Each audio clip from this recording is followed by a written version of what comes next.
Ella llegó con una maleta vieja y encontró un sitio que nadie se había atrevido a pisar en 50 años.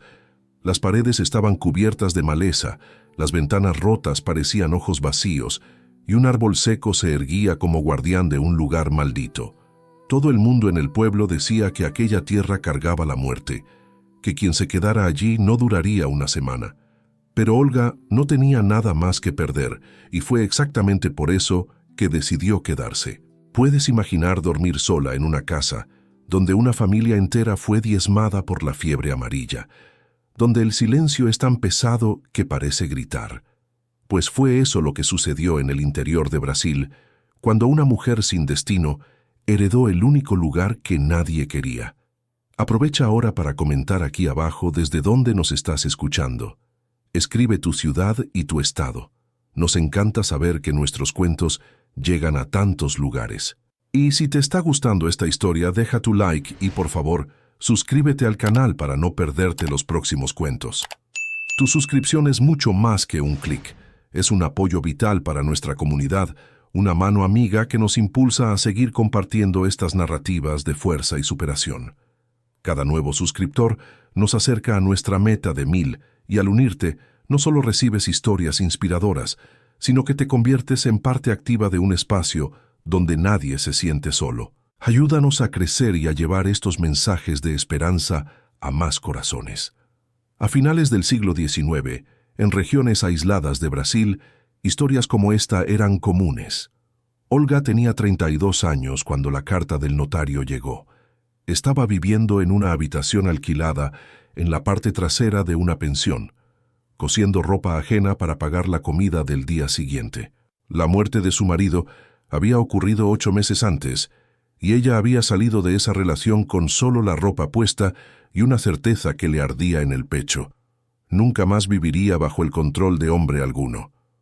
La dualidad de sus sentimientos era abrumadora, un profundo alivio por la libertad de una vida opresiva, pero también un inmenso vacío y desesperación por estar completamente desamparada.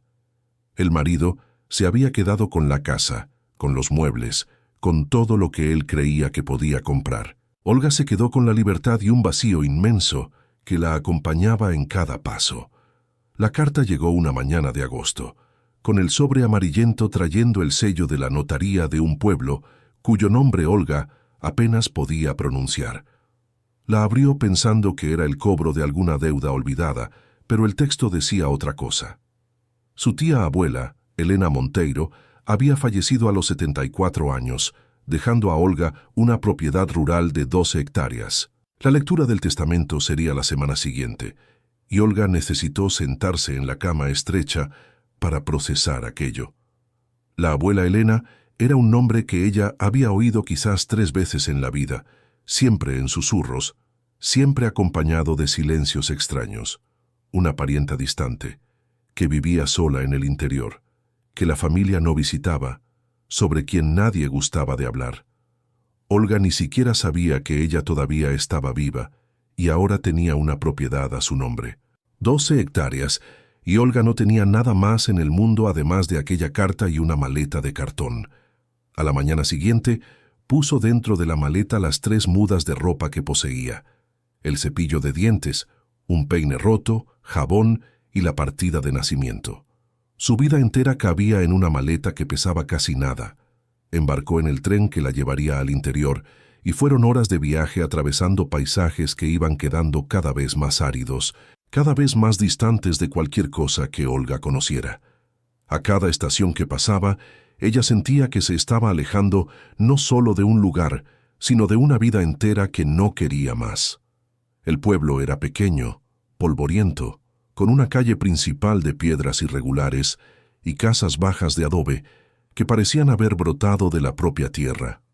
La iglesia blanca dominaba lo alto de una colina y el silencio era roto solo por el viento caliente que barría la tierra seca. Olga bajó del tren con la maleta en la mano y la gente la miraba con una curiosidad mal disimulada, como si supieran exactamente quién era ella y lo que venía a hacer allí.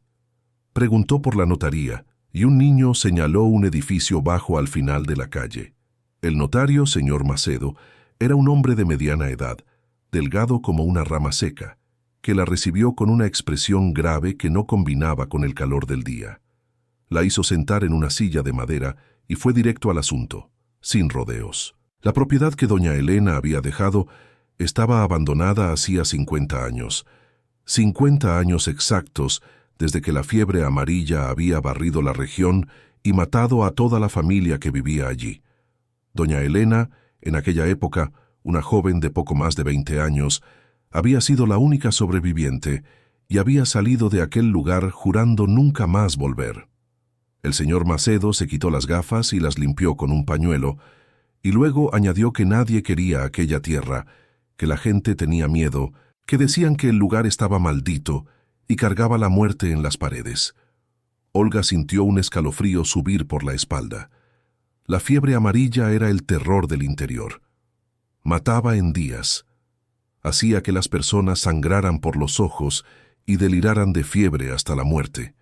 Y la casa había quedado allí intacta, como una tumba abierta por medio siglo.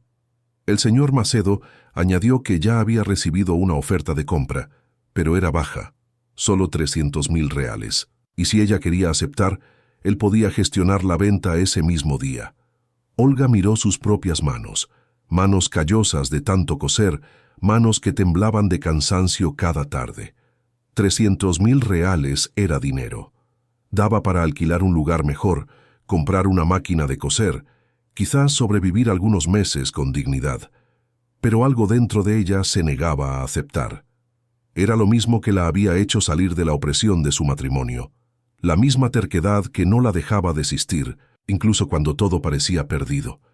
Olga dijo que quería ver la propiedad antes de decidir cualquier cosa, y el notario pareció sorprendido con la respuesta.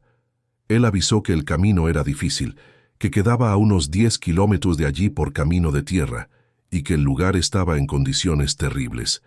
Olga repitió que estaba segura, y el señor Macedo suspiró, llamó a un niño que pasaba por la calle y le ofreció algunos centavos para que guiara a Olga hasta la antigua propiedad de doña Elena. El muchacho, que se presentó como chico y debía tener unos 11 años, aceptó el dinero pero miró a Olga con una expresión extraña, medio asustada, medio curiosa, como si ella estuviera pidiendo ser llevada al propio infierno. La caminata fue larga y silenciosa, con Chico yendo adelante con paso rápido de quien conocía cada piedra del camino. Olga venía detrás, cargando la maleta, sintiendo el sol inclemente quemarle la nuca, las sandalias levantando ampollas en los pies a cada kilómetro recorrido. El paisaje era de una belleza árida y dura, con cactus erigiéndose como centinelas, tierra agrietada extendiéndose hasta donde la vista alcanzaba, y el cielo de un azul profundo, violento, sin una sola nube para romper aquella inmensidad. Después de casi 2 horas caminando, Chico se detuvo y señaló hacia adelante, diciendo solo que era allí. Y Olga miró y sintió el corazón oprimirse dentro del pecho. La propiedad estaba escondida detrás de un matorral tan alto y denso que casi lo engullía todo. Un portón de madera podrida colgaba torcido, sujeto solo por una bisagra oxidada que parecía a punto de ceder. La cerca que debería delimitar el terreno había desaparecido en muchos puntos, devorada por la maleza, y al fondo, casi invisible entre arbustos salvajes y enredaderas que subían como serpientes, estaba la casa. Era una construcción antigua de adobe y ladrillo, con 2 ventanas al frente y una puerta principal al centro. Pero aquello ya no era más una casa, era una ruina. La mitad del tejado se había derrumbado. Las ventanas eran agujeros vacíos, sin vidrio, sin madera, solo vanos oscuros que parecían mirar a Olga con censura. La pintura blanca se había descascarado casi toda, revelando el adobe crudo y herido debajo, y la maleza había crecido hasta las paredes, subiendo por los ladrillos, entrando por las grietas, como si la naturaleza estuviera intentando engullir aquella construcción de vuelta a la tierra. En el terreno alrededor, Olga conseguía ver los contornos de lo que un día había sido un jardín cuidado con amor. Había un árbol grande y completamente seco en el centro, las ramas retorcidas apuntando al cielo como dedos acusadores, y más al fondo, cerca de la lateral de la casa, algo que parecía ser un pozo cubierto con tablas podridas y medio derrumbadas. Chico se quedó parado en el portón, negándose a dar un paso más adentro. Él avisó que no iría más lejos, que la gente decía que aquel lugar cargaba la muerte, que su abuela contaba que doña Elena había visto a la familia entera morir allí, uno por uno, y que las almas todavía estaban presas en aquella tierra maldita. Olga preguntó si él creía eso, y Chico se encogió de hombros, pero sus ojos estaban desorbitados de miedo. Dijo solo que nadie había querido aquella tierra en 50 años, ni gratis, y que tenía que haber algún motivo para tanto miedo. Olga agradeció y despidió al muchacho, que salió casi corriendo por el camino de vuelta, como si temiera que ella cambiara de idea y le pidiera que se quedara.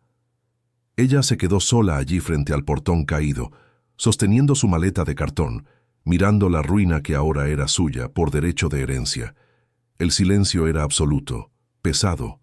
No había pájaros cantando, no había viento, solo el calor sofocante y el peso de 50 años de abandono, que parecía tener sustancia física. Olga respiró hondo, sintiendo el aire caliente entrar en sus pulmones, y entonces empujó el portón. El portón rechinó con un sonido agudo que resonó como un grito en el silencio, y ella caminó despacio, por lo que un día había sido un camino de piedras, ahora casi invisible, bajo hierba seca y malezas. El árbol muerto se erguía en el centro del terreno, como un monumento al olvido. Olga pasó por él, sintiendo un escalofrío, como si la sombra de aquel árbol cargara memorias de fiebre y agonía. La puerta principal estaba entreabierta, y ella la empujó con cuidado, la madera gimiendo y resistiendo. Dentro, el olor era a moho, a madera podrida, a años y años de silencio que se había acumulado como polvo. La luz del sol entraba por las ventanas rotas, creando haces dorados de polvo suspendido en el aire quieto. Olga tuvo que parpadear varias veces para que sus ojos se acostumbraran a la penumbra. El suelo era de tablas anchas, muchas sueltas o rotas, rechinando bajo sus pies a cada paso. Había una sala grande, con restos de muebles cubiertos por una capa gruesa de polvo y telarañas, una mesa volcada de lado, sillas sin asiento, un aparador caído. Olga caminó despacio, probando cada tabla antes de pisar con fuerza, y las habitaciones se fueron revelando una a una.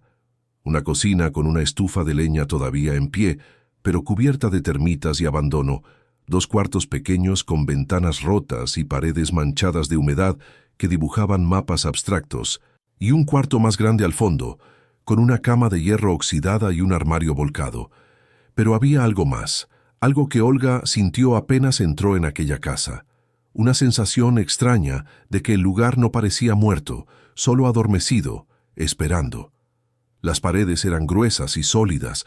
La estructura principal todavía estaba en pie incluso después de medio siglo, y las vigas del techo, a pesar de viejas y carcomidas en algunos puntos, parecían firmes donde no se habían derrumbado. Olga volvió a la sala grande y se sentó en una silla que todavía tenía asiento, aunque torcido y medio roto. Puso la maleta en el suelo y miró a su alrededor, intentando imaginar cómo era la vida allí, antes de que la fiebre amarilla lo transformara todo en muerte. 50 años de silencio, medio siglo de abandono, y ella estaba allí, una mujer sola, que no tenía nada más en el mundo además de esta ruina y una terquedad que se negaba a morir. Se levantó y comenzó a explorar con más atención, abriendo puertas atascadas, moviendo cajones que resistían.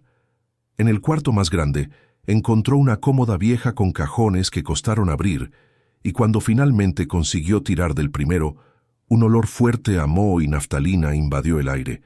Dentro había ropa antigua, comida por polillas, un rosario de cuentas oscuras, y al fondo, envuelto en un paño que se deshacía al tacto, un retrato ovalado. Olga tomó el retrato y limpió el polvo con cuidado, revelando una fotografía en sepia que mostraba a una mujer joven de unos 25 años, vestida con un vestido oscuro de cuello alto, cabello recogido en un moño bajo.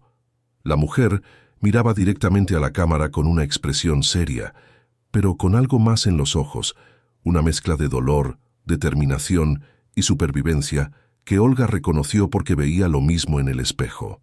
Le dio la vuelta al retrato y leyó las palabras escritas a lápiz con letra delicada. Elena, 1848, antes de que todo cambiara. La tía abuela, antes de la fiebre, antes de perder a todos, antes de abandonar este lugar y nunca más volver. Olga guardó el retrato en la maleta con cuidado, como si fuera un tesoro, y continuó explorando. En la cocina encontró vajilla antigua, todavía arreglada en un armario torcido, platos de porcelana con dibujos azules descoloridos, tazas delicadas, una lechera de metal, todo cubierto de polvo pero entero, como si la dueña de la casa hubiera salido pensando que volvería al día siguiente. Y Olga sintió una punzada de tristeza al imaginar a Elena arreglando aquella vajilla, sin saber que nunca más la usaría. En el patio trasero tuvo la mayor sorpresa. Además del pozo, había señales claras de que allí había funcionado un jardín inmenso, con canteros antiguos ahora tomados por maleza, dibujando formas geométricas en el suelo. Y había árboles frutales, viejos pero vivos, un mango de tronco grueso, un guayabo retorcido, un árbol de jabuticaba, todos produciendo frutos que caían al suelo y se pudrían sin nadie para cosechar. Aquello significaba que las raíces todavía estaban vivas, que la tierra todavía tenía fuerza, que 50 años de abandono no habían matado todo. Olga caminó hasta el pozo y apartó una de las tablas podridas con cuidado, mirando hacia la oscuridad profunda. Se quedó en silencio, prestando atención, y entonces escuchó el sonido que hizo su corazón acelerar, el eco distante de agua allá abajo. El pozo no estaba seco, había agua viva corriendo en las profundidades. Fue en ese momento que Olga tomó la decisión que cambiaría todo. No iba a vender, no iba a aceptar los 300.000 reales, no iba a volver a la habitación alquilada y a la vida sin futuro que la esperaba. Iba a quedarse, iba a intentarlo, aunque fuera una locura, aunque todo el mundo pensara que iba a fracasar, aunque no supiera cómo hacerlo. Tenía 12 hectáreas de tierra, una casa que todavía tenía estructura sólida, un pozo con agua, árboles frutales que probaban que la tierra no estaba muerta. Y más importante que todo eso, tenía tiempo, voluntad y absolutamente nada que perder. Había salido de la opresión de su matrimonio, con una maleta a cuestas, y había sobrevivido. Había enfrentado la soledad y el hambre, y había seguido en pie. Podía sobrevivir a esto también. Podía transformar aquella ruina en algo que fuera verdaderamente suyo. El sol estaba empezando a descender cuando Olga volvió al pueblo, caminando por el mismo camino de tierra que había recorrido horas antes. Chico estaba jugando en la calle y abrió los ojos al verla, preguntando incrédulo si ella se había quedado allí sola todo ese tiempo. Olga respondió que sí y que iba a quedarse mucho más tiempo aún, que iba a vivir en aquella casa. El niño hizo una cara de quien pensaba que ella se había vuelto loca, repitiendo que iba a vivir sola en aquella casa maldita. Olga confirmó con calma, y entonces preguntó si él conocía a alguien que pudiera prestarle herramientas: azada, hoz, martillo, clavos. Chico se rascó la cabeza pensando, y luego dijo que doña Benedita tenía las herramientas de su difunto marido, que ella vivía allí en la esquina y que él podía preguntar si ella quería. Olga agradeció y fue a buscar la tienda del pueblo, donde compró lo básico con los últimos centavos que tenía en el bolsillo: arroz, frijoles, harina, café, fósforos, velas, jabón. El dueño de la tienda, el señor Tertuliano, la miró con una curiosidad mal disimulada mientras envolvía las compras. Comentó que había oído que ella era la heredera de doña Elena, y quiso saber si iba a vender la propiedad. Olga respondió con voz firme que iba a vivir allí, y el silencio que se hizo en la tienda fue pesado como plomo. Las 4 personas que estaban allí pararon lo que hacían para mirarla, como si ella hubiera dicho que iba a vivir en el propio infierno. El señor Tertuliano tosió incómodo y comentó que aquel lugar estaba en ruinas, que no tenía ni dónde dormir bien, pero Olga solo dijo que se las arreglaría y tomó las compras. A la salida, una mujer mayor, de vestido negro y pañuelo en la cabeza, Le tocó el brazo con delicadeza. Era doña Benedita, y ella dijo con voz baja y preocupada que no quería meterle miedo, pero que Olga necesitaba saber la verdad. Aquella tierra tenía una historia triste. Doña Elena había visto a la familia entera morir en menos de una semana. La fiebre amarilla no perdonaba a nadie. Elena se había ido de allí, jurando que nunca más volvería, y había cumplido la promesa, quedándose 50 años en el pueblo sin volver a pisar aquella propiedad. Olga preguntó si la mujer sabía por qué Elena le había dejado la tierra a ella, y doña Benedita movió la cabeza. Explicó que doña Elena nunca hablaba de familia. Vivía sola y callada, manejando hierbas y tés, ayudando a las mujeres del pueblo cuando enfermaban, pero nunca cobrando nada. Era una mujer buena, solo que muy sufrida. Y cuando supo que iba a morir, llamó al notario y dijo que quería dejar la tierra a su sobrina nieta que nunca había visto. Dijo que ella merecía una oportunidad. Una oportunidad. Olga sintió algo caliente encenderse en el pecho al escuchar aquellas palabras. La tía abuela Elena, que había sobrevivido a lo peor, que había perdido todo y aún así había vivido 50 años más ayudando a otras personas, pensaba que Olga merecía una oportunidad de empezar de nuevo. Y ella no iba a desperdiciar eso, no iba a tirar por la borda lo que quizás fuera la única oportunidad real que tendría en la vida. Doña Benedita ofreció prestarle las herramientas de su difunto marido, y Olga aceptó con gratitud, prometiendo cuidar bien de cada pieza. Cuando volvió a la propiedad al final de la tarde, cargando las compras, el saco de herramientas y una determinación que ella no sabía que tenía, el sol se ponía naranja en el horizonte, pintando el paisaje árido de dorado. La casa apareció entre la maleza como una promesa silenciosa, y Olga entró sintiendo que estaba cruzando una frontera invisible, dejando atrás todo lo que había sido y abrazando todo lo que aún podía llegar a ser. Encendió una vela que clavó en una botella vieja y comenzó a trabajar inmediatamente, sin dar tiempo para que el miedo o la duda aparecieran. Primero barrió el cuarto más grande, quitando capas y capas de polvo, hojas secas, tierra, pequeños huesos de animales que habían muerto allí. Luego limpió la cama de hierro como pudo, frotando hasta que el óxido cedió un poco, y encontró sábanas viejas en un cajón que sacudió hasta quitar el olor a moho. Improvisó un colchón con la ropa que tenía en la maleta. Y no era cómodo, pero era suyo, conquistado con sus propias manos. Hizo fuego en la estufa de leña de la cocina, usando ramas secas que recogió en el patio, y le llevó 4 intentos hasta conseguir encender las llamas.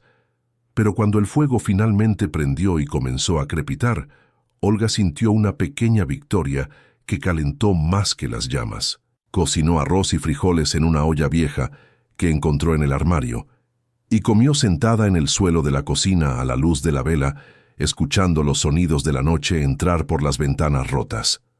Había grillos cantando afuera, el viento haciendo crujir los árboles, algún animal nocturno moviéndose en la maleza, y en el silencio entre los sonidos, Olga percibió que, por primera vez en meses, ella no tenía miedo. Estaba cansada, sucia, sin saber lo que el mañana traería, pero el miedo que la había acompañado por tanto tiempo finalmente se había ido. Lavó la vajilla con agua que había traído del pueblo en un balde y luego, con cuidado, fue hasta el pozo con una lámpara en la mano. Ató el balde a una cuerda vieja que todavía estaba allí. Probó si la cuerda aguantaría el peso y bajó el balde hasta escuchar el ruido de agua allá abajo.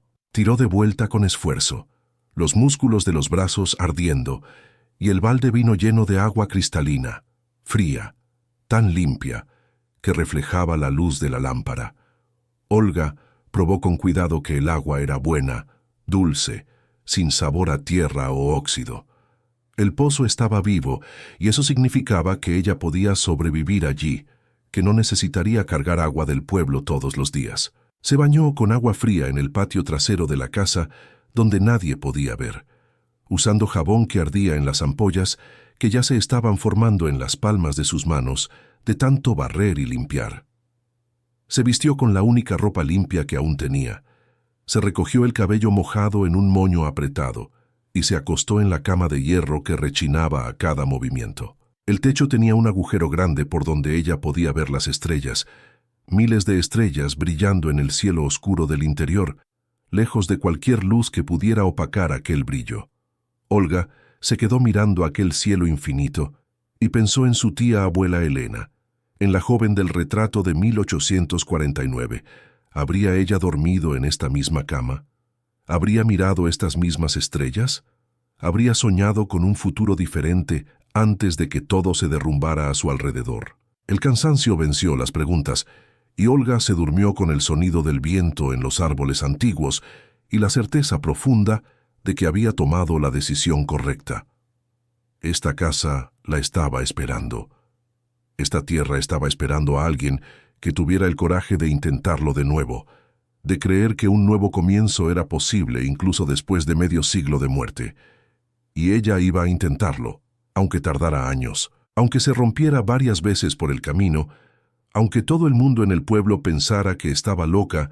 Tenía 12 hectáreas de tierra, una casa todavía en pie, un pozo con agua buena, árboles que todavía daban frutos, y más importante que cualquier otra cosa, tenía la libertad de elegir su propio destino, de construir algo que fuera verdaderamente suyo. Era suficiente para empezar. Era más que suficiente. Olga se despertó con el cuerpo todo adolorido, como si la hubieran golpeado durante la noche. La espalda se quejaba de la cama de hierro sin colchón adecuado, los brazos le ardían de tanto barrer y cargar peso, y las manos tenían ampollas rojas en las palmas que pulsaban a cada movimiento. Cuando intentó levantarse, las piernas protestaron con calambres que la hicieron morderse el labio para no gritar. La luz del amanecer entraba por la ventana sin vidrio, trayendo el calor que ya comenzaba incluso con el sol naciente. Se sentó en el borde de la cama y miró sus propias manos, manos que siempre habían sido delicadas, de quien pasaba el día cosiendo y que ahora estaban heridas, sucias, con tierra debajo de las uñas, ásperas. No servía de nada quejarse, tenía trabajo esperando, y se levantó, ignorando el dolor que gritaba en cada músculo. Los primeros días fueron los más difíciles que Olga había enfrentado en su vida, peor que las noches de hambre en la pensión, peor que las humillaciones del matrimonio, peor que la soledad que casi la había quebrado, porque ahora era dolor físico sumado al cansancio extremo, sumado a la duda constante de si realmente conseguiría transformar aquella ruina en algo habitable. Pero ella comenzó por la casa, una habitación a la vez, metódicamente como si estuviera cosiendo una prenda complicada, punto por punto. Se despertaba con el sol, hacía café fuerte en la estufa de leña, comía pan con mantequilla que compraba en el pueblo cada 3 días y se iba a la batalla diaria contra el abandono y la destrucción. Limpió la sala primero, barriendo el suelo y quitando años de hojas secas, ramas, tierra, heces de animales que habían hecho de allí su casa. Retiró los muebles rotos y los apiló en el patio. Fregó las paredes con un paño mojado, quitando telarañas y manchas de moho que parecían mapas de países imaginarios. Tapó los agujeros más pequeños en las paredes con barro que amasó con sus propias manos, mezclando tierra con agua hasta conseguir la consistencia correcta. Le llevó 3 días enteros solo en aquella sala, 3 días de trabajo brutal que la dejaba tan cansada que apenas podía comer antes de desmayarse en la cama. Pero al final del 3er día, cuando el sol se estaba poniendo y ella se detuvo para mirar el resultado, Olga sintió la primera victoria real. El suelo de tablas, aunque viejo y manchado, estaba limpio. Las paredes habían vuelto a ser blancas en algunas partes. Y la habitación ya no olía a abandono. Olía a jabón, a trabajo, a un nuevo comienzo. Pasó entonces a la cocina y ésta le llevó 5 días enteros de esfuerzo que dejó sus manos aún más heridas. La estufa de leña estaba cubierta de termitas, pero la estructura de hierro era sólida y aguantaría aún muchos años. Ella fregó cada parte con arena y agua hasta quitar el óxido y la suciedad acumulada. Limpió la chimenea que estaba atascada de nidos de pájaros, arregló la puertecita del horno con alambre que encontró en un rincón, lavó toda la vajilla del armario, separando las que estaban rotas y guardando las buenas. Y fue durante la limpieza de la cocina que encontró algo que hizo su corazón acelerar. Estaba metida detrás del armario, atrapada entre la madera y la pared, una carta amarillenta y frágil que parecía a punto de deshacerse al tacto. Olga tomó la carta con cuidado como si estuviera sosteniendo algo sagrado y la abrió despacio. La letra era la misma del retrato, cuidada, firme, bonita. La fecha en la parte superior decía 15 de marzo de 1849, y las palabras que seguían parecían escritas con sangre en lugar de tinta. Hoy enterramos al último. Papá fue el primero, luego mamá. Después mis hermanos, uno por uno. La fiebre no perdonó a nadie. Yo sobreviví y no sé si eso es bendición o maldición. Esta casa ahora guarda solo memorias de dolor, pero no puedo abandonarla. Todavía necesito encontrar un propósito para continuar. Necesito transformar este lugar de muerte en algo que ayude a los vivos. Las hierbas del jardín pueden curar, pueden salvar a otras personas, pueden dar sentido a mi sufrimiento. Voy a estudiar, voy a aprender, voy a hacer de esta tierra un refugio para quien lo necesite. Olga leyó y releyó aquellas palabras hasta memorizar cada una. Helena había perdido a toda su familia en cuestión de días. Se había quedado sola en aquella casa rodeada de muerte, y aún así había encontrado fuerzas para continuar, para transformar el dolor en propósito. Ella había creado un jardín de hierbas medicinales, había ayudado a otras mujeres, había hecho de la tragedia algo más grande que ella misma. Y ahora Olga estaba allí 50 años después, intentando hacer lo mismo, intentando transformar ruinas en vida. Ella guardó la carta con el retrato en la maleta, y aquellos dos tesoros se convirtieron en sus amuletos, sus pruebas de que un nuevo comienzo era posible, incluso después de lo peor. Después de 2 semanas de trabajo brutal, la casa ya había cambiado visiblemente. La sala estaba limpia, la cocina funcionando, 2 cuartos pequeños, arreglados y habitables. Faltaba el cuarto más grande que Olga usaba, el cuartito que servía de baño, y comenzar las reparaciones mayores que exigirían ayuda externa. Fue cuando doña Benedita apareció una mañana trayendo una cesta con panes, queso blanco y mermelada de guayaba. Ella dijo que había venido a ver cómo Olga se estaba arreglando y colocó la cesta en la mesa, que ahora estaba limpia y firme. Olga agradeció emocionada porque estaba comiendo solo arroz, frijoles y harina, comida demasiado simple que no sostenía el trabajo pesado que hacía. El queso y la mermelada de guayaba parecían lujo de rico. Doña Benedita caminó por la casa inspeccionando todo con ojos atentos y luego asintió con aprobación.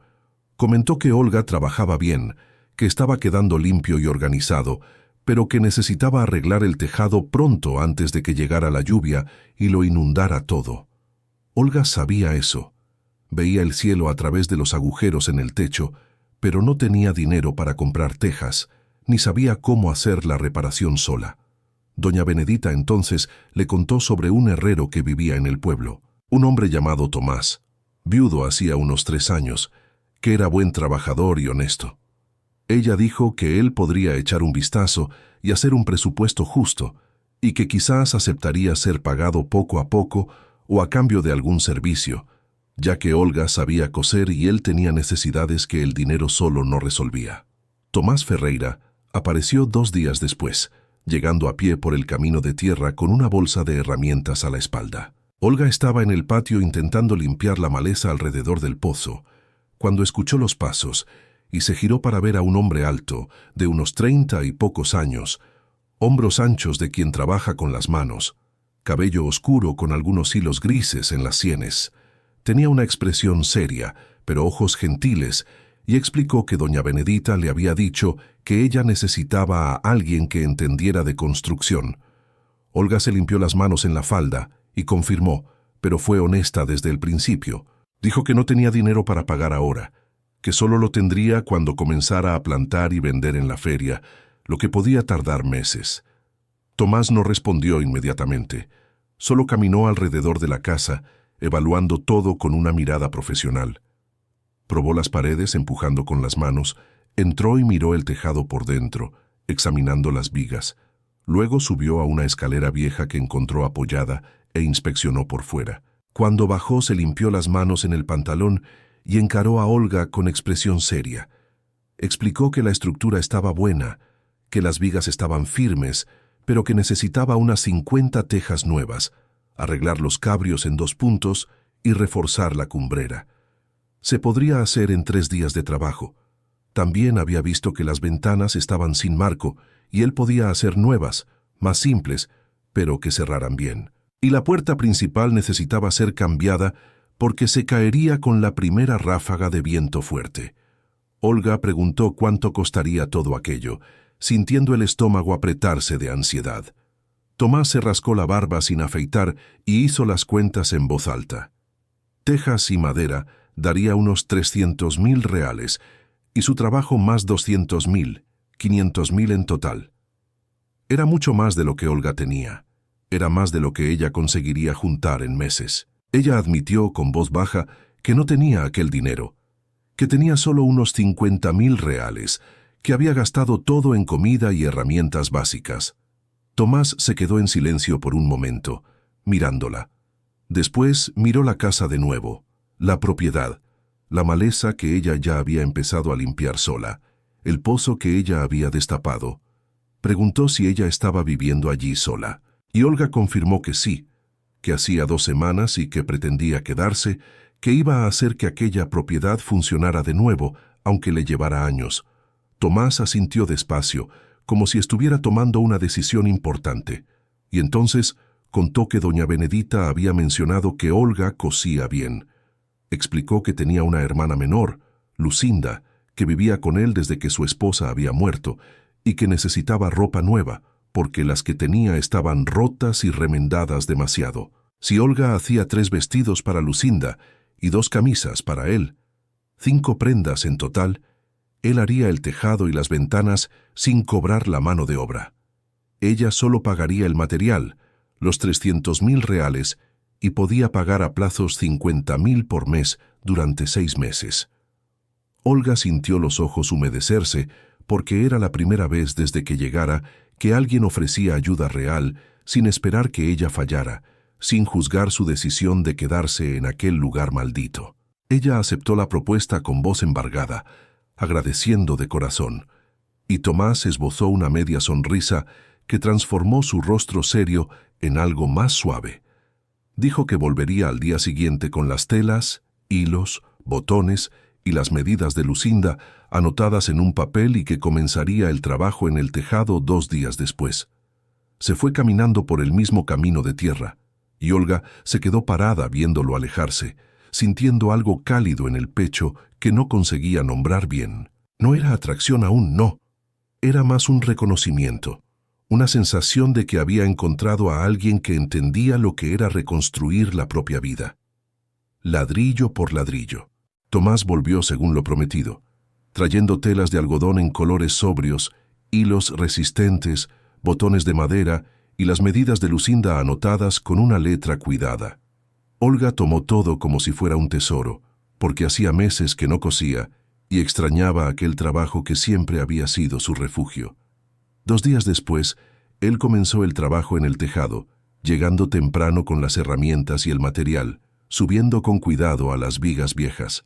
Pasaba el día trabajando allí arriba. Olga continuaba limpiando y organizando abajo, escuchando el sonido del martillo y la sierra, que significaba progreso, que significaba que la casa estaba siendo salvada.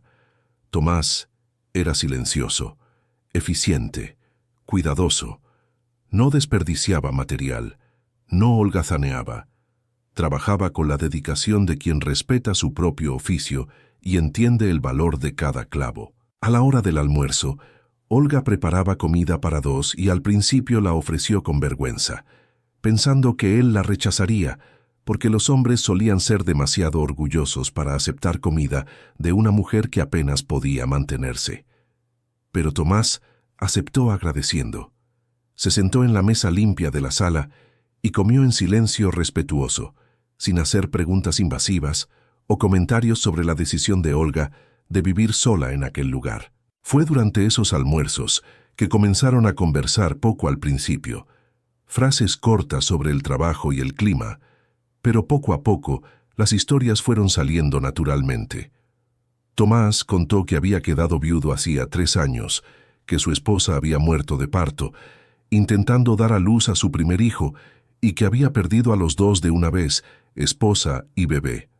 Él había pensado en desistir de todo en aquellos primeros meses de dolor, pero tenía a su hermana menor para cuidar. Lucinda tenía solo 15 años en aquel entonces, y no tenía a nadie más en el mundo además de él. Entonces, él había continuado trabajando en la forja, arreglando herramientas, haciendo el papel de padre y hermano como podía. El dolor todavía estaba allí, admitió, pero había aprendido a vivir con él. Había aprendido que la vida continúa incluso cuando uno cree que no puede dar un paso más. Olga escuchó aquello y sintió una conexión profunda porque ella entendía exactamente lo que él quería decir. Ella contó sobre su matrimonio, sobre 8 años viviendo con un hombre que controlaba cada centavo, cada paso, cada respiración, que la hacía sentir que no valía nada, que era solo un objeto que él poseía. Cuando finalmente había reunido el coraje para salir, había salido sin nada, pero había salido libre y ahora estaba allí intentando reconstruir no solo una casa, sino su propia vida, su propia identidad que había sido aplastada por tanto tiempo. Tomás escuchó sin interrumpir, sin juzgar, solo asintiendo de vez en cuando, y luego dijo algo simple, pero que tocó hondo en el corazón de Olga.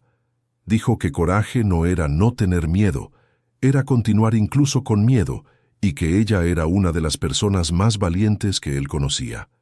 Tomás terminó el tejado en 3 días exactos, como había prometido.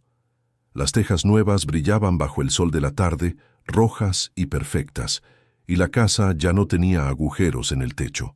Las ventanas ganaron marcos simples pero eficientes, de madera bien trabajada, que abrían y cerraban bien, y la puerta principal fue cambiada por una de madera maciza que Tomás hizo con esmero, tallando incluso unos detalles discretos en los bordes. Cuando él bajó de la escalera por última vez, guardando las herramientas en la bolsa, Olga entró en la casa y se quedó parada en medio de la sala, solo mirando a su alrededor. Parecía otra casa. Parecía que había vuelto a tener dignidad, que había vuelto a ser un hogar de verdad y no solo una ruina embrujada. Ella agradeció a Tomás sin poder contener las lágrimas que corrían por su rostro sucio de polvo. Él se sintió incómodo con la emoción de ella. Se limpió las manos en el pantalón con un gesto nervioso y dijo que no era nada del otro mundo, que ahora era el turno de ella de cumplir su parte del acuerdo. Olga comenzó a coser aquella misma noche, sentada con las telas, los hilos y la máquina de coser vieja que había encontrado en un rincón de la casa y reparado con paciencia.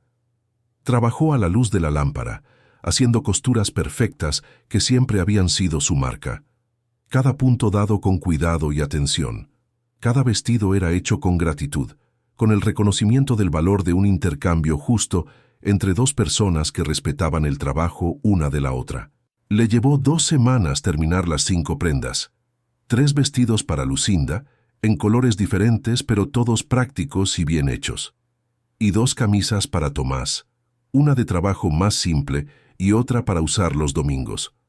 Cuando Tomás vino a buscar la ropa, trajo a su hermana con él.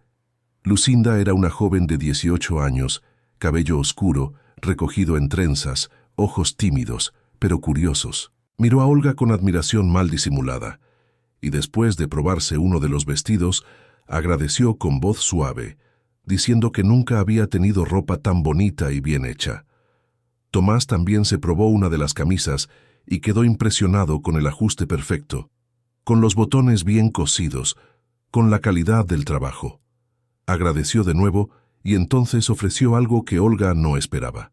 Dijo que si ella necesitaba algo más en la casa, solo tenía que llamar, que él ayudaría siempre que pudiera. Y luego preguntó si ella conocía a alguien que entendiera de huertos, porque había visto el patio, y le había parecido que aquella tierra era buena para plantar. Olga respondió que no conocía a nadie, y Tomás sugirió que hablara con doña Benedita, que tenía huerto hacía 30 años, y conocía los secretos de la tierra mejor que nadie en el pueblo. Lucinda, que se había quedado callada hasta allí, se ofreció a llevar a Olga hasta la casa de doña Benedita al día siguiente, y las 2 mujeres intercambiaron una sonrisa tímida que sería el comienzo de una amistad verdadera. Doña Benedita apareció la semana siguiente y se quedó 2 tardes enteras enseñando a Olga los secretos de la tierra. Le mostró cómo preparar los canteros, qué tipo de tierra mezclar para cada plantación, cuánta agua usar sin desperdiciar, qué plantar primero para tener cosecha rápida, cilantro, cebollín, lechuga, tomate, pimentón, plantaciones que crecían rápido y podían ser vendidas en la feria. Olga trabajó en el huerto todas las mañanas siguientes, cavando bajo el sol abrasador, preparando canteros con las manos que ahora estaban completamente callosas, plantando las plántulas que doña Benedita trajo, regando con agua del pozo, cargada en baldes pesados. El trabajo era duro, brutal, dejaba su cuerpo adolorido y exhausto, pero había algo profundamente satisfactorio en ver la tierra respondiendo al cuidado. 3 semanas después de plantar, las primeras hojitas verdes aparecieron en los canteros y Olga se quedó mirando aquellos brotes minúsculos como si fueran milagros. Y eran milagros, pequeñas señales de vida brotando de tierra que había estado muerta hacía 50 años. Pruebas concretas de que un nuevo comienzo era real, de que la transformación era posible. Cilantro brotando en líneas verdes perfectas, cebollín creciendo fuerte, lechuga formando pequeños y bonitos cogollos. Olga pasaba parte de las tardes solo mirando el huerto, sintiendo una satisfacción que nunca había experimentado en toda su vida. Una sensación de estar construyendo algo verdadero con sus propias manos. Fue en ese periodo de esperanza creciente que el primer obstáculo real apareció. Un hombre llegó a la propiedad una tarde caliente, montado en un buen caballo, sombrero de fieltro en la cabeza, ropa de quien tenía dinero. Se presentó como Evaristo Campos, dueño del almacén más grande del pueblo, y dijo que había oído hablar de que Olga era la nueva dueña de la propiedad. Bajó del caballo sin ser invitado y caminó por el terreno con ojos evaluadores, notando el tejado reparado, las ventanas nuevas, el huerto que comenzaba. Después se giró hacia Olga y fue directo al asunto, sin rodeos. Dijo que tenía interés en comprar la propiedad, que hacía tiempo que quería aquella tierra y que ofrecía 400,000 reales, mucho más que el valor de mercado, considerando el estado en que ella estaba cuando Olga había llegado. Olga sintió algo helado bajar por la espalda, una sensación de peligro que no conseguía explicar bien. Ella respondió con voz firme que la propiedad no estaba en venta, que iba a vivir allí y trabajar la tierra. Evaristo sonrió, pero no fue una sonrisa amigable. Fue una sonrisa de quien está acostumbrado a conseguir lo que quiere y no acepta un no como respuesta. Comentó que ella estaba haciendo mejoras, que era admirable, pero que trabajar la tierra sola no era un juego, y menos para una mujer que no tenía experiencia. Iba a haber sequía, iba a haber plagas, iba a haber 1000 dificultades, y sería más sensato aceptar una buena oferta mientras la tenía. Olga repitió que no quería vender, que la tierra no estaba en venta por ningún precio, y Evaristo dejó de sonreír. Se puso el sombrero de nuevo en la cabeza y montó en el caballo con movimientos bruscos que delataban irritación. Antes de irse, avisó que ella se arrepentiría de esa decisión, que cuando la realidad golpeara y ella se diera cuenta de que no podía con todo, él ya no ofrecería 400,000, sería 300,000 o menos. Después salió galopando por el camino de tierra, dejando una nube de polvo atrás. Olga se quedó parada viéndolo alejarse, el corazón latiéndole fuerte en el pecho. Había hecho un enemigo. Había rechazado a alguien que claramente estaba acostumbrado a tener poder en el pueblo, pero no podía ceder. No iba a ceder. No después de todo lo que había trabajado, no después de haber encontrado finalmente un lugar que era verdaderamente suyo. Ella le contó a Tomás cuando él apareció para traer los 50,000 reales de la primera cuota del material. Tomás frunció el ceño preocupado al escuchar el nombre de Evaristo Campos y avisó que al hombre no le gustaba oír un no, que tenía fama de ser vengativo y usar su influencia para presionar a quien se le oponía. Le dijo a Olga que estuviera atenta, que Evaristo intentaría presionarla de otras maneras, formas más sutiles, pero igualmente peligrosas, y de hecho, en los días siguientes pequeñas cosas comenzaron a suceder, cosas que parecían coincidencia, pero que Olga sabía que no lo eran. La carreta que llevaba víveres al pueblo olvidó traer las cosas que ella había encargado, no una, sino 2 veces seguidas. En la tienda, el señor Tertuliano comenzó a cobrarle más caro a ella que a los otros clientes, siempre con excusas vagas sobre proveedores. Pero Olga no retrocedió ante los pequeños sabotajes y presiones. Ella arregló lo que necesitaba ser arreglado, fue a buscar los víveres a pie cuando la carreta no los traía, y comenzó a comprar a un proveedor en un pueblo vecino cuando iba a vender en la feria. El huerto creció a pesar de todo, y 2 meses después de plantar, Olga hizo la primera cosecha de verdad. Lechuga rizada y verde, cebollín vigoroso, cilantro perfumado, tomates aún pequeños, pero rojos y bonitos. Se despertó antes de que saliera el sol. Cosechó todo con cuidado para no dañar las hojas. Lo arregló en una cesta forrada con un paño limpio y fue a pie hasta la feria del pueblo. Montó su pequeño puesto en un rincón, arregló las verduras con esmero y esperó a que llegaran los clientes. La gente pasaba, miraba las verduras frescas y bonitas, pero no compraba. Miraban, comentaban en voz baja entre sí y seguían adelante, como si ella estuviera vendiendo veneno. Olga percibió rápidamente que Evaristo había difundido algo, había presionado a la gente, había usado su influencia para intentar aislarla completamente. Ella se quedó allí parada, viendo cliente tras cliente pasar sin comprar nada, sintiendo la frustración apretarle la garganta, pero negándose a desistir. Fue doña Benedita quien compró primero, llegando con pasos decididos y diciendo en voz alta, para que todo el mundo oyera que aquella lechuga estaba bonita, que se notaba que había sido cuidada con cariño y que se llevaría 3 cogollos. Después vino Lucinda con Tomás comprando cilantro y cebollín, y entonces otras personas comenzaron a llegar despacio, con desconfianza al principio, pero comprando. Al final de la mañana, Olga había vendido la mitad de la cosecha y ganado 23,000 reales. No era mucho, no era ni cerca de lo que ella necesitaba para mantenerse bien, pero era suyo, ganado con el sudor de su propio rostro, con trabajo honesto, con la tierra que ella había hecho despertar después de 50 años durmiendo. Guardó el dinero en una bolsita de tela y volvió a casa, sintiendo una victoria pequeña, pero real. Los meses fueron pasando y el huerto producía todas las semanas con una regularidad impresionante. Olga vendía en la feria, pagaba las cuotas a Tomás, compraba más semillas, plantaba más canteros.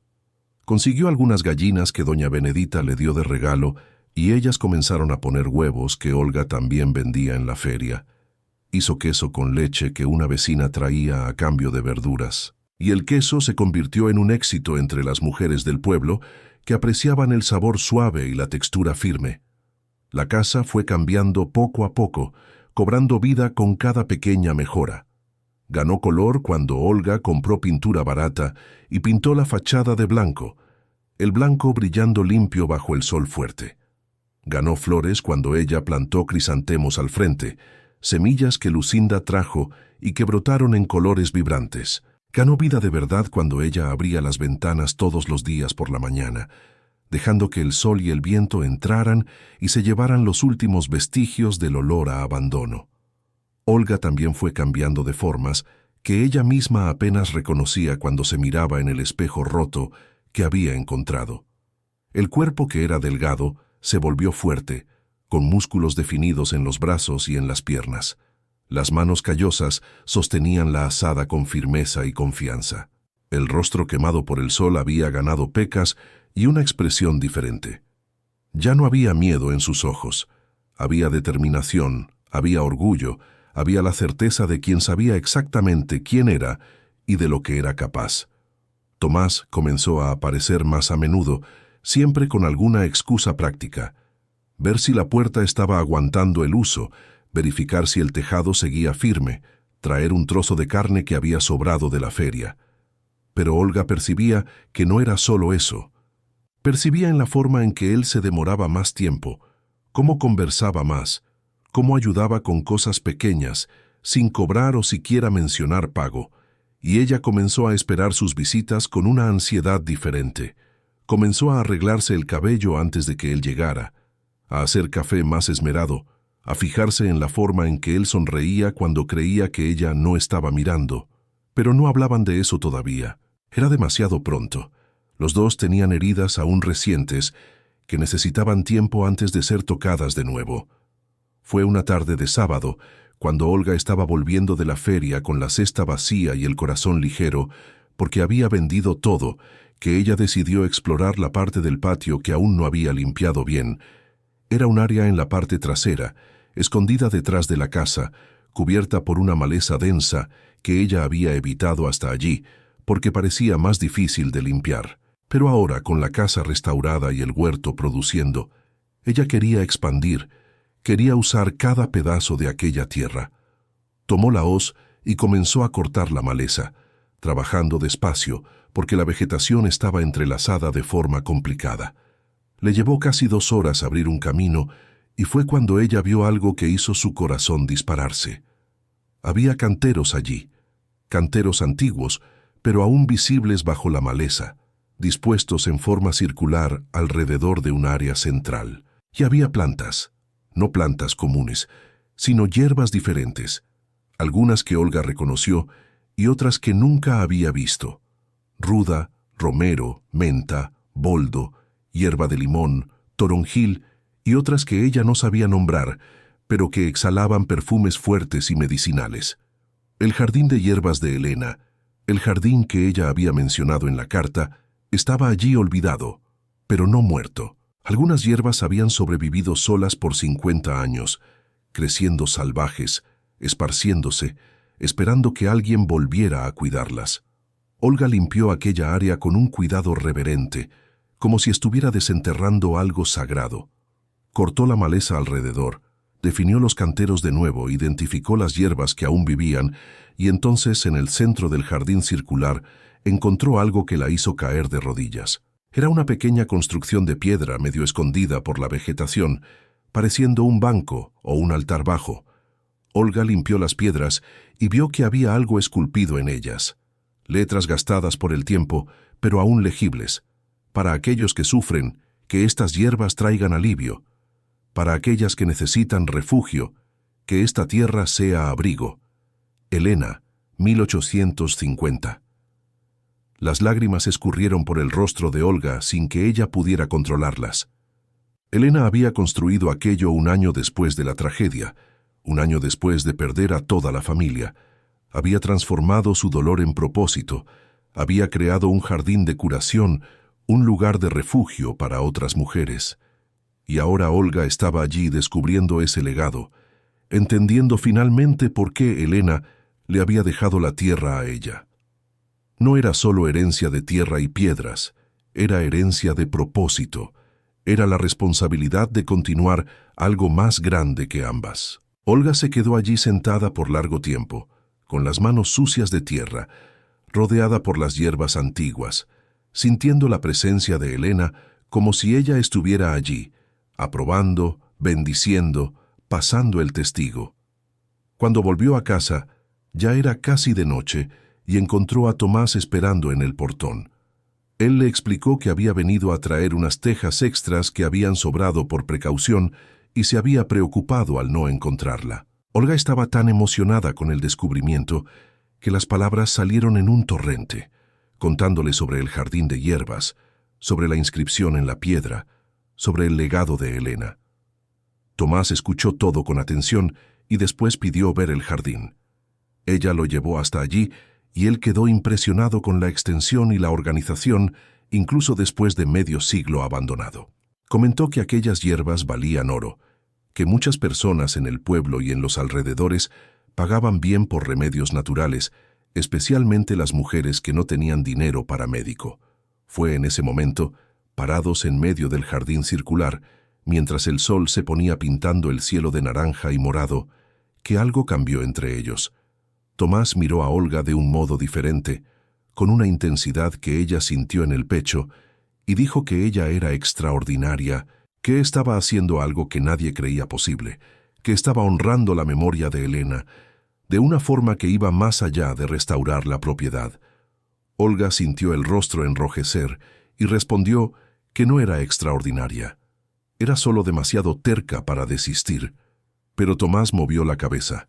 Dijo que la terquedad sin coraje no llevaba a ninguna parte y que ella tenía las dos cosas en abundancia. Hubo un momento de silencio cargado, los dos mirándose en el crepúsculo, rodeados por el perfume de las hierbas medicinales. Tomás dio un paso hacia adelante, vacilante, y Olga no retrocedió. Él levantó la mano y tocó su rostro con delicadeza, quitándole una hoja seca que se le había enredado en el cabello. El toque fue ligero, pero eléctrico, y Olga sintió algo que no sentía hacía años. Quizás nunca lo había sentido de verdad.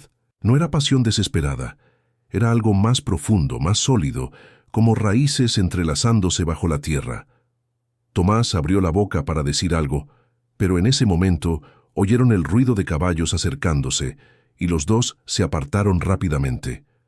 Eran 3 hombres montados y incluso con la luz tenue del atardecer, Olga reconoció al líder, Evaristo Campos, acompañado de 2 capataces que trabajaban para él en el almacén. Entraron en la propiedad sin pedir permiso, los caballos pisoteando la hierba que Olga había cuidado con tanto esmero. Evaristo bajó y caminó directamente hasta donde estaban, en el jardín de hierbas, y miró a su alrededor con expresión de desprecio mal disimulado. Comentó que Olga estaba haciendo aún más mejoras, que había descubierto el viejo jardín de doña Elena y que eso aumentaba el valor de la propiedad. Entonces hizo una nueva oferta, 500.000 reales, valor final, para ser aceptado esa misma noche. Olga sintió la rabia hervir en el pecho, pero mantuvo la voz firme y tranquila. Repitió que la propiedad no estaba en venta, que no la vendería por 500.000, por 1.000, por ningún precio, que aquella tierra era suya y seguiría siéndolo. Evaristo perdió la falsa sonrisa que mantenía y su expresión se volvió dura, amenazadora. Dijo que ella estaba cometiendo un error, que estaba siendo demasiado terca, que una mujer sola no podía mantener una propiedad funcionando, que era cuestión de tiempo hasta que ella quebrara y viniera a rogarle que la comprara. Tomás dio un paso hacia adelante, interponiéndose entre Evaristo y Olga, y dijo con voz baja, pero firme, que ella no estaba sola, que tenía amigos, que tenía una comunidad y que sería mejor que Evaristo se fuera antes de que la situación se pusiera desagradable. Evaristo miró a Tomás con odio mal contenido y luego escupió en el suelo cerca de sus pies, un gesto de desprecio deliberado. Avisó que se arrepentirían, que él tenía formas de conseguir lo que quería y que cuando llegara la hora ya no habría ninguna oferta. Simplemente tomaría lo que era su derecho. Montó en su caballo y se fue con los capataces, pero antes de irse, uno de ellos derribó a propósito una cerca que Olga había reparado la semana anterior.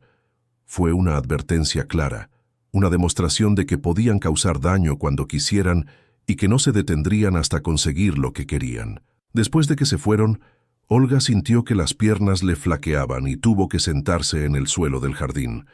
Tomás se sentó a su lado y se quedaron allí en silencio por un tiempo, procesando la amenaza.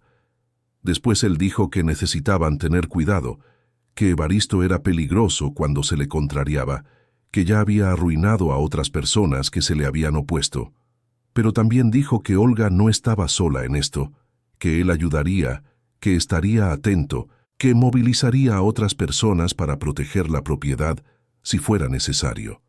Olga agradeció con voz embargada y entonces impulsivamente tomó la mano de él y la apretó con fuerza.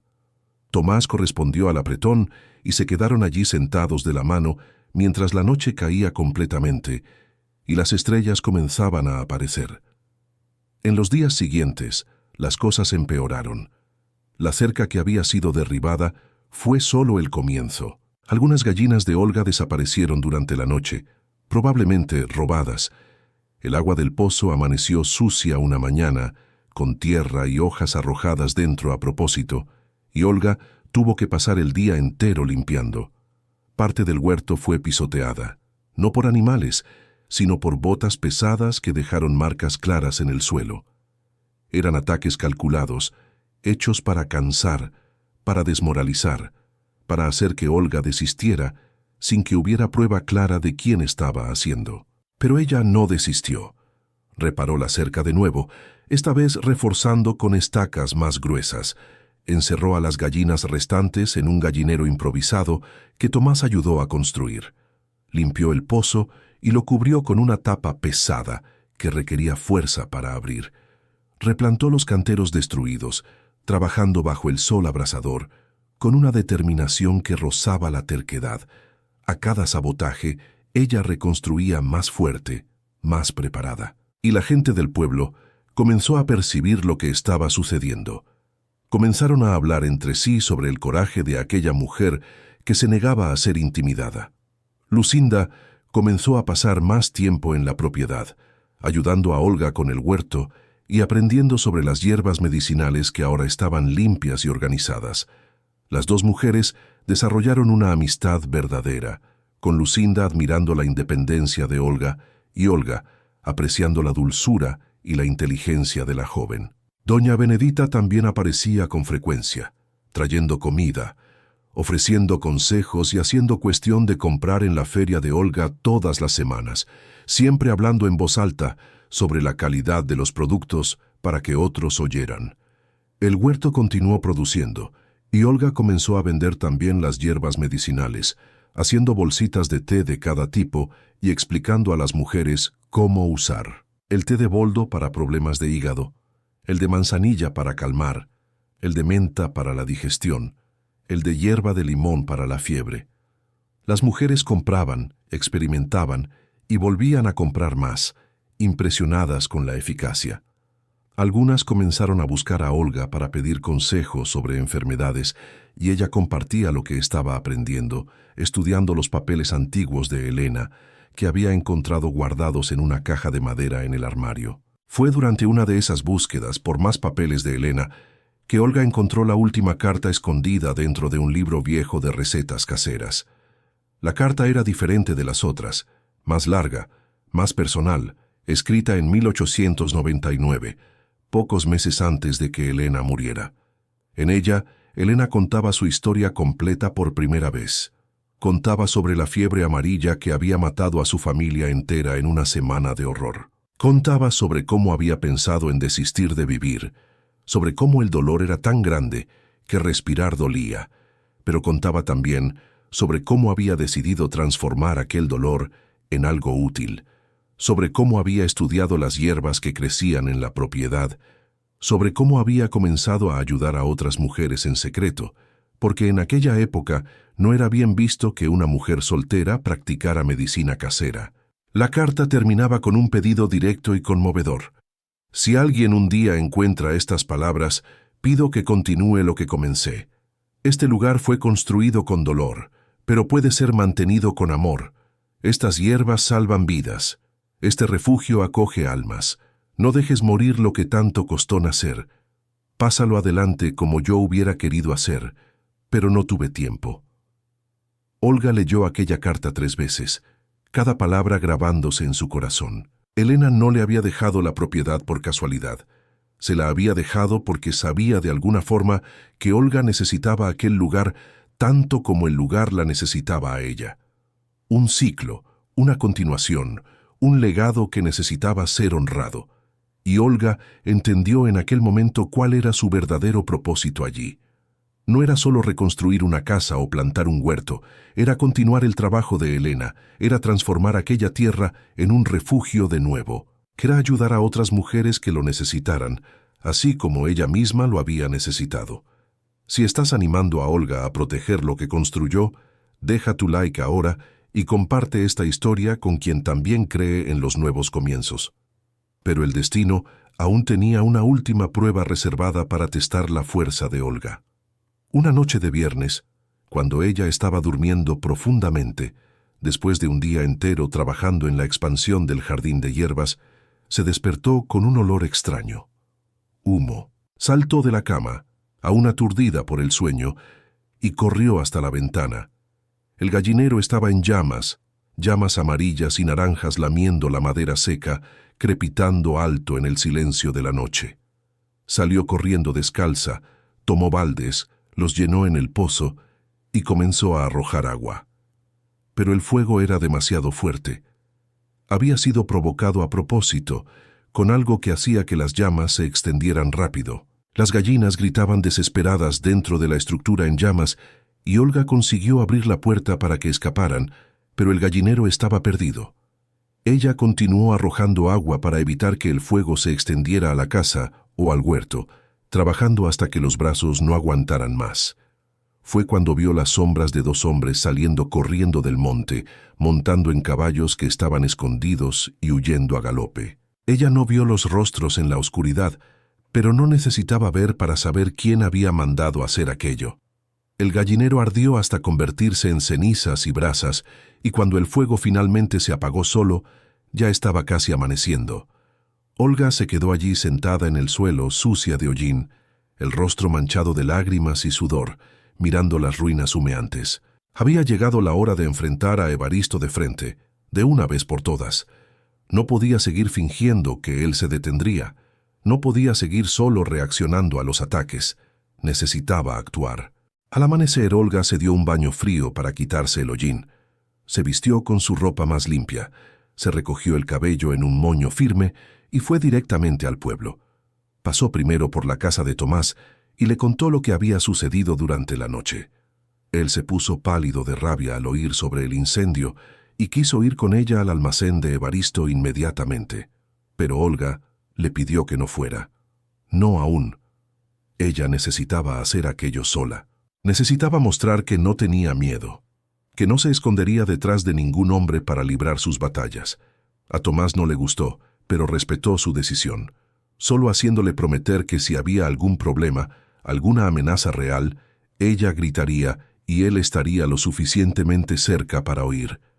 Llegó al almacén de Evaristo cuando él estaba abriendo las puertas y entró con pasos firmes que resonaron en el suelo de madera. Evaristo la miró con sorpresa mal disimulada, claramente no esperando verla allí después de lo que había sucedido durante la noche. Él había pensado que el incendio finalmente quebraría su resistencia, que ella vendría a rogarle que vendiera la propiedad, pero la expresión en el rostro de Olga no era de derrota, era de determinación furiosa.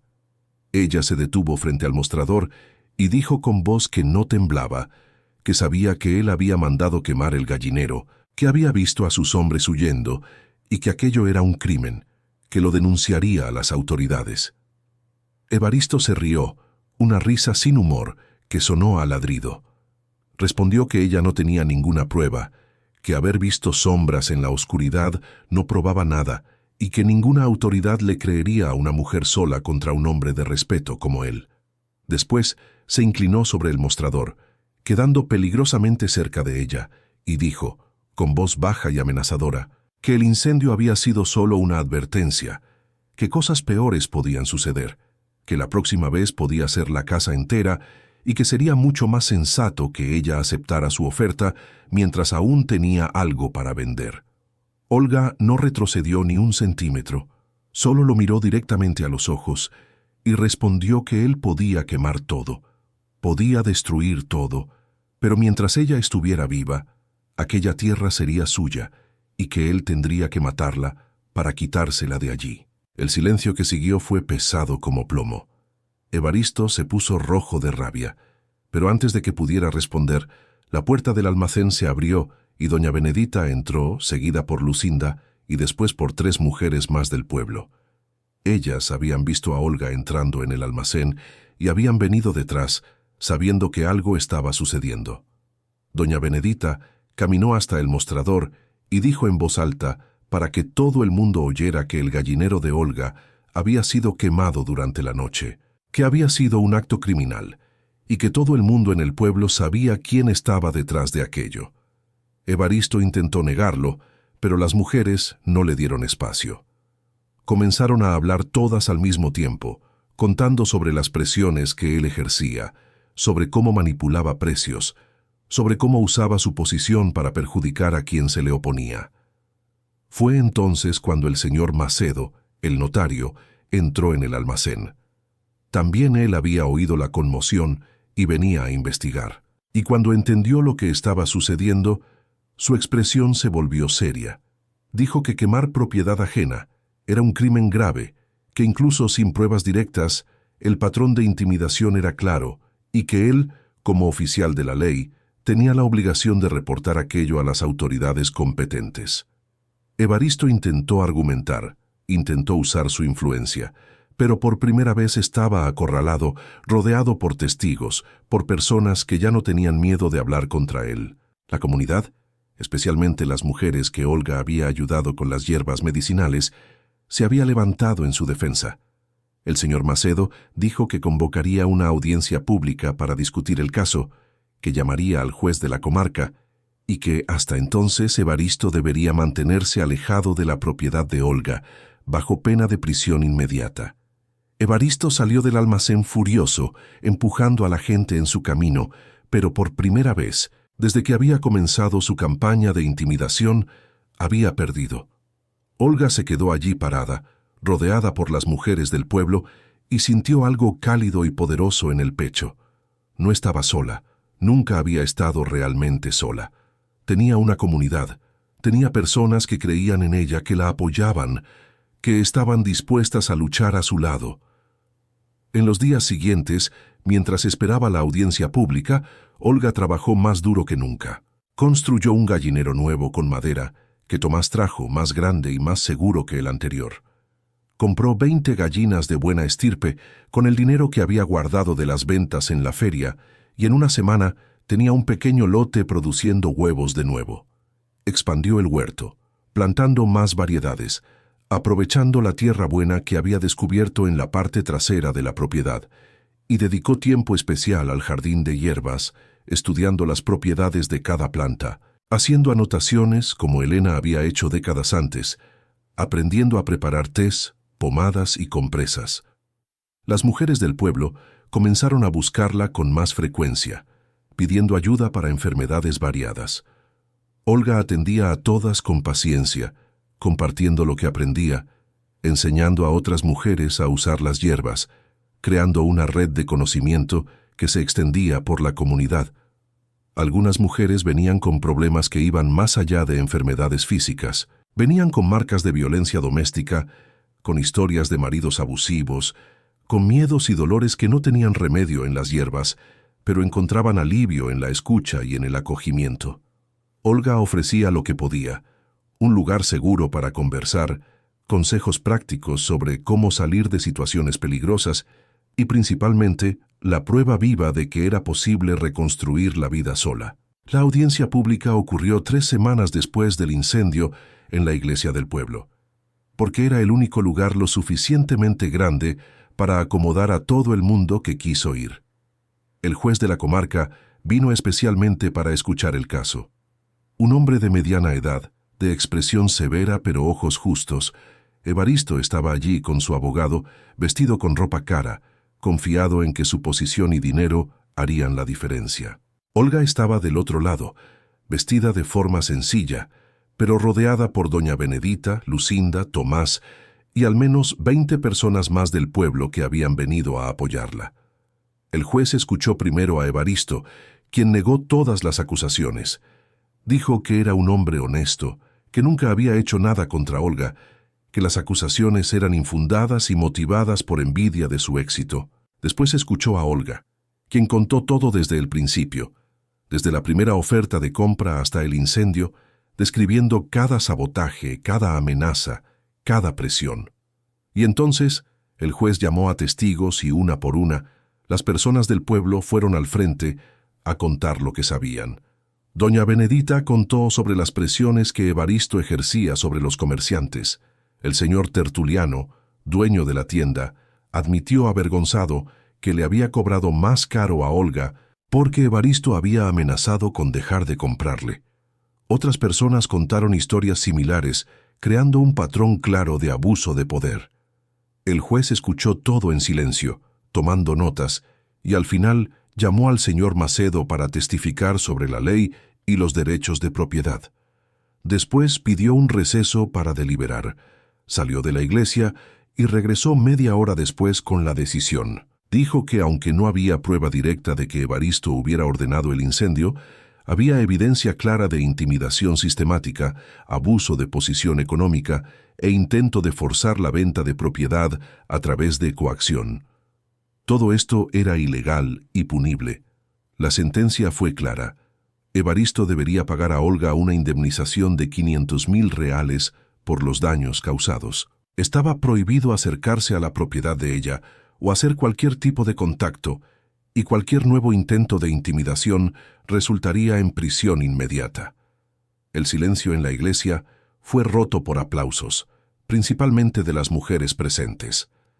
Evaristo se puso rojo de humillación y rabia, pero no podía hacer nada contra una orden judicial. Salió de la iglesia sin mirar a nadie, y Olga se quedó allí rodeada por las personas que la apoyaban, sintiendo lágrimas de alivio escurrir por su rostro. Había vencido, no con violencia, no cediendo, sino con la fuerza de la verdad, con el apoyo de la comunidad, con el coraje de no desistir incluso cuando todo parecía perdido. Con los 500.000 reales de la indemnización, Olga hizo mejoras aún mayores en la propiedad. Construyó un gallinero permanente de ladrillos, compró 20 gallinas de buena estirpe, expandió el huerto al doble de su tamaño e invirtió en el jardín de hierbas medicinales, haciendo canteros organizados e identificados, construyendo un pequeño invernadero para proteger las plantas más delicadas. La casa ganó muebles nuevos, simples, pero cómodos, comprados en la feria o hechos por Tomás en su taller. Ganó cortinas en las ventanas, alfombras en el suelo, estanterías llenas de frascos con hierbas secas. Ganó vida en cada rincón, en cada detalle que Olga añadía con cariño y cuidado. Los meses fueron pasando y la propiedad se fue transformando completamente. Lo que había sido una ruina cubierta de maleza se convirtió en un lugar próspero y hermoso. La casa, pintada de blanco, brillaba limpia bajo el sol.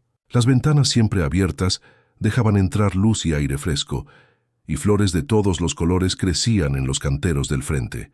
El huerto producía todo el año, proporcionando verduras frescas para la feria y para consumo propio. Las gallinas escarbaban felices en el patio, poniendo huevos grandes y saludables, y el jardín de hierbas se había vuelto famoso en la región, con mujeres viniendo de pueblos vecinos para comprar los tés y pomadas de Olga. Y Olga cambió también de formas profundas y permanentes. El cuerpo delgado había ganado curvas saludables de quien come bien y trabaja duro. Las manos callosas manejaban herramientas con una habilidad que parecía innata. El rostro quemado por el sol había ganado pecas y arrugas de expresión alrededor de los ojos de tanto sonreír. Y en los ojos tenía algo que no estaba allí cuando ella llegó con solo una maleta. Tenía paz, tenía orgullo, tenía la certeza de quien sabía exactamente quién era y de lo que era capaz. Tomás y Olga se habían acercado a lo largo de aquellos meses de lucha y transformación. Él aparecía casi todos los días, siempre ayudando con algo, siempre quedándose para el café de la tarde, siempre demorándose un poco más antes de irse.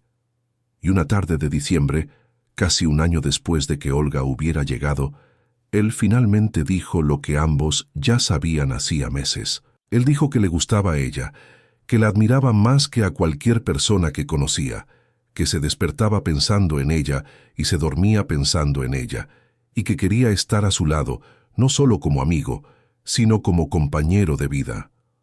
Olga escuchó aquello con el corazón acelerado y respondió con la honestidad que había aprendido a valorar. Ella dijo que también le gustaba a él, que había aprendido a confiar en él de una forma que no creía posible después del matrimonio destructivo que había vivido. Pero dijo también que tenía miedo. Miedo de perder la independencia que tanto le había costado conquistar. Miedo de volverse nuevamente la mujer apagada que había sido. Tomás tomó sus manos y dijo que entendía perfectamente, que no quería que ella cambiara nada, que la amaba exactamente como era. Fuerte, independiente, terca, libre. Él quería construir juntos, no dominar. Quería ser compañero, no dueño. Se besaron allí en medio del jardín de hierbas, rodeados por el perfume de romero y lavanda, con el sol de la tarde pintando todo de dorado. Fue un beso suave, lleno de promesa, de respeto, de un amor que había crecido despacio, como las plantas a su alrededor, creando raíces profundas antes de florecer. No fue pasión desesperada, fue algo más duradero, más real, más sólido. Fue el tipo de amor que se construye ladrillo por ladrillo, día tras día, con paciencia y cuidado. No se casaron inmediatamente, no tenían prisa. Tomás continuó viviendo en su casa con Lucinda, pero pasaba la mayor parte del tiempo en la propiedad de Olga, ayudando con el trabajo pesado, reparando lo que se rompía, construyendo cosas nuevas. Y poco a poco fue quedando claro que habían construido no solo una relación, sino una verdadera sociedad. Lucinda también se convirtió en parte de aquella vida, viniendo a ayudar en el huerto, aprendiendo sobre las hierbas medicinales, convirtiéndose en una especie de hermana menor para Olga. Fue una tarde de marzo, exactamente un año después de que Olga hubiera llegado por primera vez, que ella estaba en el patio cosechando hierbas cuando vio a una mujer parada en el portón. Era una joven de unos 25 años, demasiado delgada, ojos asustados, una maleta pequeña en la mano. Olga reconoció aquella expresión inmediatamente. Había visto lo mismo en el espejo un año antes. La joven preguntó tímidamente si aquella era la propiedad donde vivía la mujer de las hierbas, si era verdad que ella ayudaba a personas que no tenían a dónde ir. Olga sintió los ojos humedecerse al entender lo que estaba sucediendo. Abrió el portón completamente y le dijo a la joven que entrara. Le preguntó su nombre. La mujer respondió que se llamaba Benedita, igual que doña Benedita, pero sin parentesco, y que acababa de salir de un matrimonio violento, que no tenía a nadie, que estaba desesperada. Olga la llevó dentro de la casa, preparó un té de manzanilla para calmar los nervios y dijo que ella podía quedarse allí el tiempo que necesitara, que tenía un cuarto vacío, tenía trabajo para quien quisiera ayudar y tenía experiencia en empezar de nuevo. La joven comenzó a llorar de alivio y Olga la abrazó, sintiendo que el círculo se estaba completando. Olga entendió en aquel momento que el legado de Elena no había terminado con ella, estaba solo continuando a través de ella. Aquella propiedad había sido creada para ser un refugio, había sido mantenida viva para acoger a mujeres que necesitaran un lugar seguro para reconstruir sus vidas. Y ahora Olga estaba honrando ese propósito de la forma más verdadera posible, ofreciendo a otra mujer la misma oportunidad que había recibido, la oportunidad de empezar de nuevo, de ser libre, de descubrir su propia fuerza. En los meses siguientes, otras mujeres vinieron. Algunas se quedaban semanas, otras meses. Una se quedó casi un año. Olga abría las puertas, ofrecía trabajo en el huerto o en el jardín de hierbas, enseñaba lo que había aprendido y daba lo más importante: esperanza. La casa que había estado vacía por 50 años ahora vivía llena de voces femeninas, de risas, de llanto a veces, pero principalmente de reconstrucción. Tomás y Lucinda ayudaban también, creando un ambiente de familia elegida, de comunidad intencional, de apoyo mutuo. La propiedad prosperó aún más con el trabajo colectivo. El huerto creció tanto que comenzaron a vender no solo en la feria del pueblo, sino también en pueblos vecinos. El jardín de hierbas medicinales se convirtió en referencia en la región, con médicos incluso recomendando los tés de Olga a sus pacientes. Y la casa, aquella casa que había sido abandonada y maldita, se transformó en un símbolo de esperanza, en prueba viva de que un nuevo comienzo era posible, de que el dolor podía ser transformado en propósito. Una tarde de domingo, 2 años después de haber llegado, Olga estaba sentada en el porche de la casa junto con Tomás, viendo a Lucinda y a las 3 mujeres que estaban viviendo allí en ese momento trabajar juntas en el huerto, riendo de algo que una de ellas había dicho.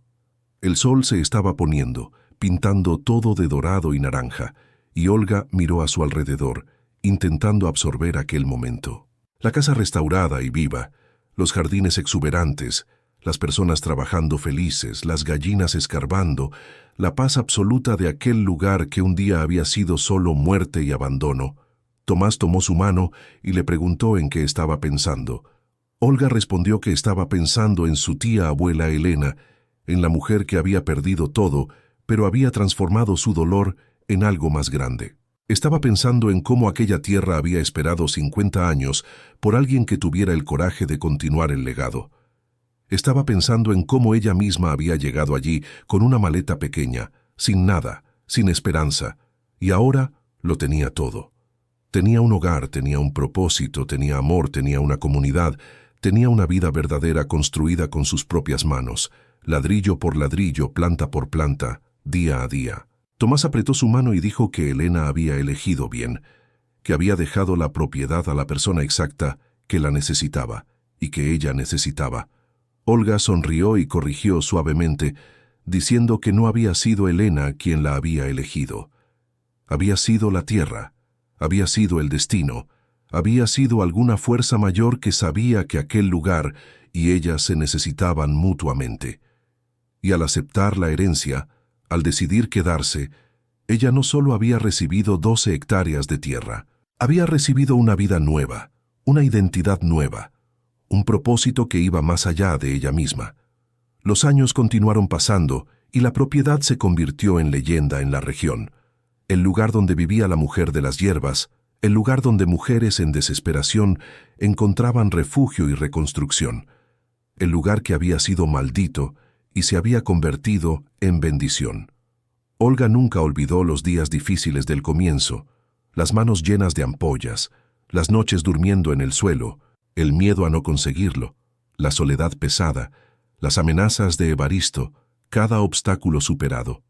Pero recordar no traía dolor, traía gratitud, porque habían sido exactamente aquellas dificultades las que la habían moldeado en la mujer que era ahora, fuerte, capaz, libre, generosa. Y cuando las mujeres preguntaban cómo había conseguido transformar una propiedad abandonada por 50 años en un lugar tan próspero y vivo, Olga siempre respondía lo mismo. Grano a grano, un día a la vez, una pequeña victoria a la vez, sin desistir, sin mirar hacia atrás, siempre hacia adelante y principalmente con la ayuda de las personas adecuadas a su lado. Porque nadie reconstruye solo, incluso cuando está solo al principio. Siempre hay una doña Benedita ofreciendo herramientas, un Tomás reparando el tejado a cambio de costura, una Lucinda trayendo semillas, una comunidad levantándose cuando la injusticia aprieta. En 1904, 5 años después de haber llegado, Olga estaba en el jardín de hierbas cuando encontró algo enterrado debajo del banco de piedra que Elena había construido. Era una caja de metal, pequeña y oxidada, pero aún cerrada. Ella la abrió con cuidado y dentro encontró semillas, decenas de bolsitas de semillas de diferentes hierbas, todas cuidadosamente etiquetadas con la letra de Elena, y un billete final que decía simplemente: «Para quien venga después de mí, planta, cuida, continúa». Olga plantó cada una de aquellas semillas con lágrimas en los ojos, sabiendo que estaba cerrando un círculo que había tardado medio siglo en completarse. Las semillas brotaron, crecieron, florecieron, uniéndose a las otras hierbas del jardín, creando una continuidad viva entre el pasado y el presente. Y Olga supo que cuando su propia hora llegara, ella también dejaría semillas, dejaría conocimiento, dejaría un legado que alguien en el futuro podría continuar, porque esa era la verdadera herencia. No tierra, no casas, no dinero, sino propósito que pasa de mano en mano, de corazón en corazón, de generación en generación. La propiedad que nadie quería, la tierra maldita, el lugar de muerte y abandono, se había convertido en lo opuesto completo, lugar de vida, de curación, de nuevo comienzo, de esperanza. Olga, la mujer que había llegado con solo una maleta y ninguna esperanza, se había convertido en guardiana de ese lugar, continuadora de un legado que era más grande que ella misma, prueba viva de que los lugares más rotos pueden convertirse en los más hermosos cuando reciben amor, trabajo y tiempo para florecer. Hay lugares que no encontramos por casualidad. A veces ellos nos encuentran exactamente cuando necesitamos ser hallados. Olga no heredó solo tierra y paredes, heredó la valentía de una mujer que décadas antes también había elegido transformar el dolor en propósito. Y al restaurar aquel sitio olvidado, ella no solo dio vida a un lugar abandonado, ella probó que todo nuevo comienzo, por más imposible que parezca, lleva en sí la semilla de la transformación. Que la verdadera herencia no está en las cosas que recibimos, sino en lo que decidimos hacer con ellas. No está en huir del dolor, sino en transformarlo en algo que ayude a otros a sobrevivir a sus propias tormentas. Y, principalmente, está en entender que nunca estamos tan solos como pensamos, que siempre hay una comunidad esperando para apoyar a quien tiene el coraje de intentar, de persistir, de no desistir incluso cuando todo parece perdido. Olga construyó mucho más que una casa o un huerto. Ella construyó un legado de fuerza femenina, de resistencia silenciosa, de nuevos comienzos posibles, y ese legado continúa vivo en cada mujer que decide que merece más, que puede más, que es más de lo que las circunstancias intentaron hacerla creer. Si esta historia resonó contigo, si te sentiste identificada con la lucha de Olga o con la esperanza de un nuevo comienzo, quiero que sepas que no estás sola. Eres parte de nuestra comunidad, de este espacio donde celebramos la resiliencia y el poder de la transformación. Juntas, somos más fuertes. Gracias por ser parte de Cuentos de Viuda.